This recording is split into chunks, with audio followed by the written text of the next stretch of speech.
But this Vivekananda had come as a modern Hindu. You see, that particular stage in India, I'm talking of early 19th century, the idea of God with form was considered to be perhaps a mistake. Time to discard this idea of worshipping God with form, or God coming down to earth in human form, like Ram and Krishna and all the various deities were about to be discarded. And there was a big move in Calcutta to discard the idea of God with form. They said in the ancient Vedas, there's no mention of God with form. We just do the Havan ceremony and think of God as formless. So why did this form, how did this God with form appear in so many different ways? All this Ram and Krishna and Vishnu and Shiva. It's time to push all this out. There was a big move started by Raja Ram Mohan Rai and called the Brahmo Samaj movement, and carried on by Keshav Chandra Sen. At that time, Keshav Chandra Sen could have 100,000 followers in Calcutta who would come and listen to him like that. He was talking about God without form, the Brahmo Samaj, very popular. And this Ramakrishna had half a dozen little tiddlers, little boys who would visit him, and half a dozen, householders who would visit him, dozen, 20 people visiting him. And this Keshav Babu would have 100,000 people coming to listen to him. And of course, Vivekananda was listening to Keshav Babu and say, this idea of formless God appears more rational. This idea of God with form is a mistake, surely. It's a kind of exaggeration. It can't be true. So he was always fighting the idea of God with form. He would not allow. And he had joined the Brahmo Samaj just to show how keen he was to experiment with the idea of spirituality. He had also joined the Freemasons in Calcutta. He was a Freemason. As a young boy, he had joined all this to explore what is spirituality. And with Ramakrishna, he had this tussle saying this Mother Goddess business, this idea of spirituality and all this, you find with Mother Goddess, give it up. It's just your imagination. He would fight him all the time. Let me just tell you a little bit of an interesting story. At this particular juncture, Swami Vivekananda's father passed away. He was a very generous man, and because he was so generous, he had not saved much. Suddenly the family fell into financial difficulties. They did not have enough to eat in the house. And Vivekananda had younger brothers and 2 sisters. They were starving. And Vivekananda would not eat. If he had that much rice, he would just have a little bit because he knew that otherwise there was not enough for the family. Imagine this great fellow going through this severe financial hardship. Just finishing university, there was no job, no money, struggling. Then he thought, look, he's a practical guy. He thought, this Ramakrishna is talking to Mother Goddess, and Mother Goddess can give anything and everything. Why not make use of that? So he went to Ramakrishna and said, no, you talk to the mother. Now, this is the first time he's talking, about Mother Goddess. First he was rejecting, it's just imagination. He said, you're talking about the mother.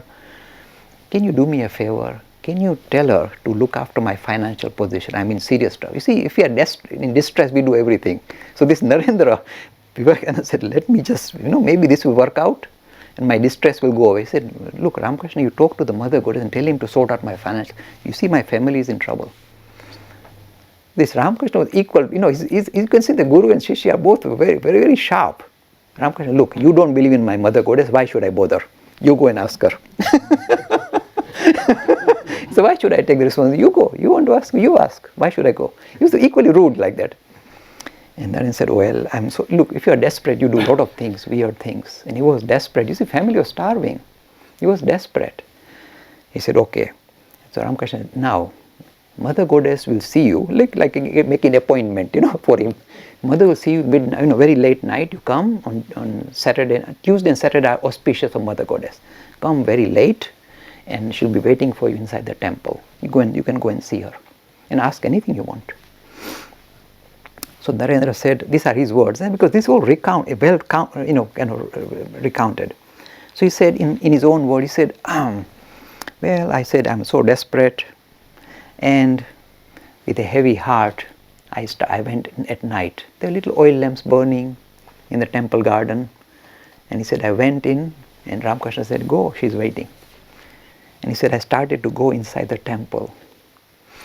With a heavy heart, he's going to ask for money, and he's suffering and starving. And the Ramakrishna said, Mother Goddess will listen, and she's there.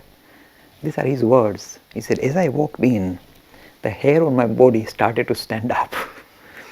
I felt I'm going in the presence of something very great and grand. Now you see, this is the grace of Ramakrishna. This boy doesn't even want to believe in the Mother God. He's just going out of desperation. It's a shot in the dark, and it was in dark. Imagine you walk in a temple. Imagine, take yourself in his position, put yourself in his position. It's dark night. This is old Calcutta, little oil lamps flickering. And there's a Mother Kali, a fierce Mother Kali. And you're entering the temple, and you climb the steps, and you begin to feel that, you get a kind of a chill in your backbone, and your hair is beginning to stand up. You feel you're going in the presence of somebody, and you walk up. And slowly, there are little oil lamps in the temple, and you raise your eyes. Normally, you see the image of Mother Goddess in black stone. Here you raise your eyes, and instead of seeing black stone staring back at you, you see the real Mother staring at you. What would happen to you? This is what happened to poor Narendra.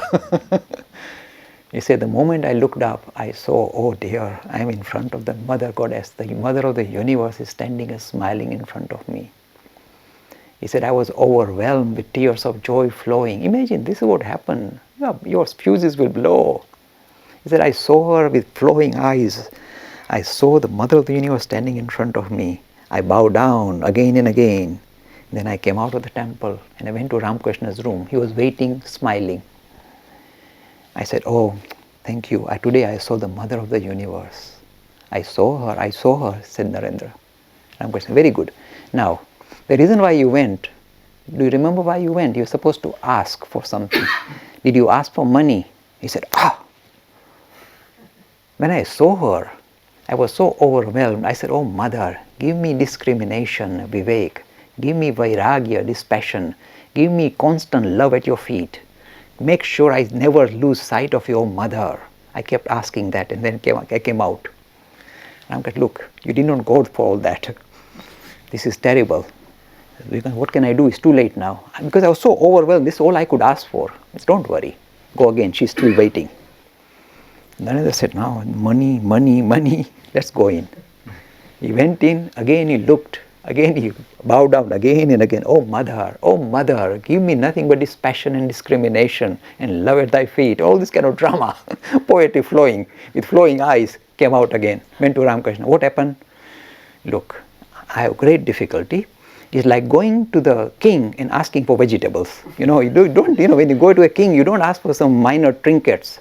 I can't ask for silly things, It's like so stupid that I can't ask for silly things. I had to ask for only these things would suit me. I couldn't ask for anything else. She's still waiting. Go third time. Poor fellow went third time. However hard he would try to hang on to the idea of asking, he would have got whatever he wanted. He went in, came out again saying, I can't do it. And Ramakrishna smiled. He said, my boy, this is your caliber. You can never reduce yourself. So then Vivekananda said, this Ramakrishna can't get away. He's after all a sharp cookie. He said, look, it's all because of you. He blamed Ramakrishna. You made me forget. It's all your fault. So you ask now. He still won't let him go. She will listen to you, he said, and you can tell her, Naren needs money. So then Ramakrishna smiled and said, okay, your family will not starve from now on. There will be enough rice and cloth from now on in your family. They will not starve. That I can assure you. But no big palaces. And this is what happened. Now why am I bringing this story in? Here is a skeptic brought up in a Western atmosphere through Western philosophy who discards the idea of God with form. Here is this ancient India, if you like, this idea of God with form made visible, and here we see them interacting through this story of asking for money. But from that day onward, when Vivekananda used to talk about his master in the West, when he became very popular, he said, look, how can I ever criticize anybody worshipping God through images? I was sat at the feet of one man who managed to get the highest spiritual experiences by sitting and worshipping God in an image. So I can never put that down. You see the reconciliation. Whenever you want reconciliation of different ways of approaching spirituality, you need this process of reconciling. This idea of God with form is not a mistake. It is also a very powerful tool the Hindus have discovered for many thousands of years, And we should not discard it because some Semitic people in the Middle East decided God without form. It's their business. We love the idea of God with form. Look, let me tell you how important it is to relate to the idea of God with form. Suppose I crack philosophy and we go on Asta. And a few people will do good stuff here. But suppose I do stories of Ram, stories of Krishna. Hundreds of thousands and millions will watch that. Philosophy is dry. Personalities are warm and loving, and you can relate to them. Philosophy, how can you relate to philosophy? You are stuck with it, but this one draws you. So this idea of relating ourselves to God with form is not something to be discarded. We discovered it. It's a wonderful, unique feature of Hinduism. Why should we discard it because the Westerners don't like it or because the Abrahamic religions don't like it? Why should we discard it? And again, you see the reconciliation in the life of Vivekananda and this interaction with the Ramakrishna.